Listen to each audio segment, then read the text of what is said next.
force d'ententes électorales et d'accords de couloir, vous avez réussi à transformer notre loi fondamentale en étouffoir de la démocratie. Ce dévoiement de nos institutions a atteint aujourd'hui un paroxysme. Les Français ne comptent même plus les motions de censure déposées, débattues et votées depuis la réélection d'Emmanuel Macron en 2022. Et ils ne savent même plus qui siège au gouvernement, qui leur en voudrait, puisque la durée des ministres se compte aujourd'hui, parfois non plus en mois, non plus en années, mais en heures. Ce spectacle pathétique est un poison pour notre démocratie, car il exaspère nos compatriotes et les détourne du goût de l'action publique. Or, une démocratie ne vit que par l'énergie et par l'engagement des citoyens. J'espère donc que le théâtre des manœuvres auxquelles se sont livrés tous les partis du système depuis plus d'1 an n'aura pas gravé dans le marbre pour des millions de Français un profond dégoût pour l'action politique. Mais venons-en aux faits. La représentation nationale est aujourd'hui réunie pour décider si votre gouvernement, monsieur le Premier ministre,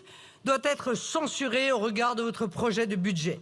Je dis votre budget, pardon, j'aurais peut-être dû dire le budget de monsieur Bayrou ou le budget de Bercy, car ce budget n'est tellement pas le vôtre qu'il n'intègre même pas la promesse que vous aviez faite au Parti socialiste de suspendre la réforme des retraites imposée au 49.3 par Elisabeth Borne. C'est même pire, la trajectoire de la réforme Borne est incluse dans votre projet de texte.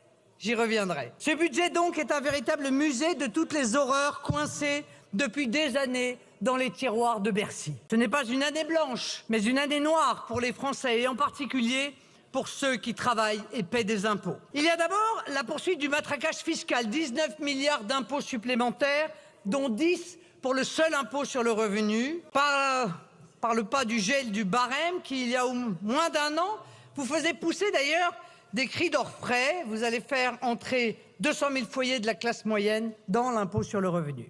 Sans doute une récompense pour la France qui bosse, alors que notre taux d'activité est l'un des plus bas en Europe. Il y a ensuite la poursuite de la gabegie des dépenses publiques, 28 milliards de dépenses supplémentaires, au-delà de l'inflation, aucun effort sur le train de vie des administrations, aucun effort de rationalisation du maquis des agences et organismes divers qui coûtent des dizaines de milliards par an. Il y a également l'absence totale d'efforts sur l'immigration, l'absence totale d'action pour faire baisser ne serait-ce que d'1 euro les milliards que nous coûte chaque année l'aide médicale d'État et le dispositif fou des visas pour soins qui bat chaque année tous les records. Enfin, et c'est sans doute le pire, il y a aussi des mesures d'indécence sociale. Je pense à la fiscalisation des emplois étudiants, mais aussi et surtout à la fiscalisation des indemnités versées par la sécurité sociale en cas de maladie de longue durée. Nous avions déjà eu la hausse des franchises médicales, le déremboursement des médicaments et de pansements, mais aujourd'hui c'est aux plus vulnérables,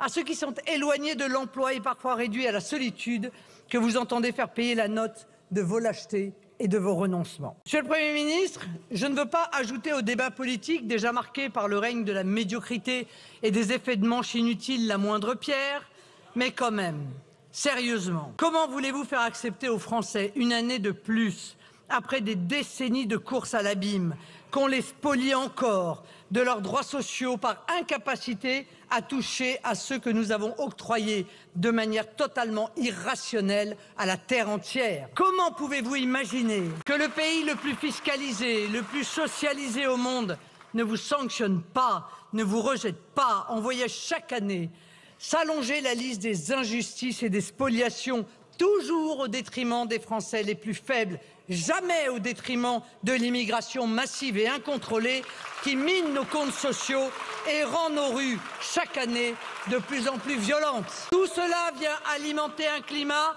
de division et de ressentiment. Tout cela vient aggraver la situation déjà gravissime de nos finances publiques après 8 ans de quoi qu'il en coûte macroniste, sous l'œil effaré des marchés financiers qui nous prêtent des fonds, mais aussi des contribuables, ménages et entreprises qui devront payer la note fiscale de ce champ de ruines budgétaires. Voilà pourquoi, monsieur le Premier ministre, nous voterons sans hésiter la censure de votre gouvernement. Tout simplement parce que ce budget n'est pas un budget, c'est-à-dire la somme de choix politiques